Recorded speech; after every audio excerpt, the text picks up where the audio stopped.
కూడా పెద్ద ఎక్సర్సైజ్ అంత ఈజీ కాదు. ఇది పెద్ద అంటే ఒక పెద్ద డిసిషన్ తీసుకుంటే తప్ప దీన్ని చేయలేరు. అందరు పొలిటికల్ డిసిషనే, అందరు పొలిటికల్ గా తీసుకుంటారు కాబట్టి దీన్ని చేయడం అనేది అంత సులభం కూడా కాదు.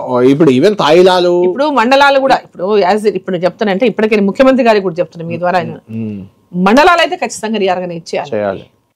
ఎందుకు అంటే మండలాలు ఇష్టం వచ్చినట్లు మండలాలు చేశారు, చిన్న చిన్న మండలాలు. ఒక మండలంలో 11,000 12,000 ఉంటాయి, ఇంకో మండలంలో 50,000 40,000 ఓట్లు ఉంటాయి. ఒక కాన్స్టిట్యున్సీలో అసలు మండలాలన్నా కనీసం ఈక్వల్ పాపులేషన్ ఉండాలి కదా, ఆల్ మండల్స్ ఆ కాన్స్టిట్యున్సీలో ఈక్వల్ ఉండాలి కదా కనీసం.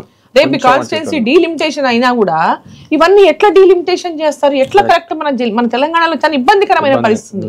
ఇవన్నిటి గురించి కూడా రాష్ట్ర ప్రభుత్వం ముఖ్యమంత్రి గారు ఇమీడియట్ గా ఆలోచన చేయాలి. ఈ మండలాల, ఎందుకంటే ఒక మండలాల రీఆర్గనైజేషన్ అనేది ఇప్పుడు సపోజ్ జిల్లా ఉంది, ఇప్పుడు అలంపూరు గద్వాల ఒక కాన్స్టిట్యున్సీ, రెండు ఒక జిల్లాలో ఉన్నాయి. ఇప్పుడు ఇక్కడ డీలిమిటేషన్ లో ఒక కాన్స్టిట్యున్సీ కావాలంటే నాకు తెలిసినంత వరకు ఆ జిల్లా పరిధిలో ఉన్నటువంటిలోనే పెరగాల.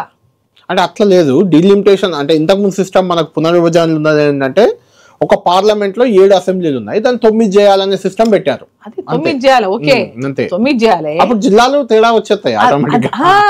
అది కూడా ఒకటి ఉన్నది point, within the district ఏ చేయాలనేది కూడా అప్పుడు ప్రాబ్లం వస్తుంది. కాబట్టి దీని గురించి ఏం చేయాలనేది ప్రభుత్వం ఆలోచన చేయాలి. ఒక రౌండ్ టేబుల్ సమావేశం, మేధావులతో చర్చలో ఏదో చేయాలి. లేకపోతే ఇది మనకు తెలంగాణకు మొత్తం కూడా చాలా ఇబ్బందికరమైన పరిస్థితి వస్తుంది.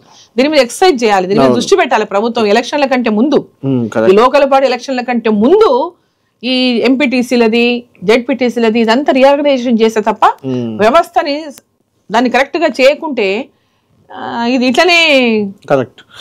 ఇప్పుడు మహిళా బిల్లు ఒకటి మీ ముందుంది, బీజేపీ కేంద్ర ప్రభుత్వం ముందు. రెండోది నియోజకవర్గాల పునర్విభజన ఖచ్చితంగా అవుతుందా? ఈ రెండు అవుతాయా వచ్చే ఎన్నికల్లో? తప్పకుండా అవుతాయి. దాంతో చాలా పరిణామాలు మారుతాయి రాజకీయ పరంగా కూడా. ఇప్పుడు అప్పుడు డీలిమిటేషన్ అయినప్పుడు ఎన్నో రకాలుగా మార్పులు వచ్చినాయి. సో 2009 లో డీలిమిటేషన్ అయినాక మనం ఎలక్షన్ లో పోయినాం. సో ఇప్పుడు 2020 33% ఉమెన్ రిజర్వేషన్ లో మహిళలు పెద్ద ఎత్తున వస్తారు. సో తప్పకుండా అవుతుంది ఇదంతా.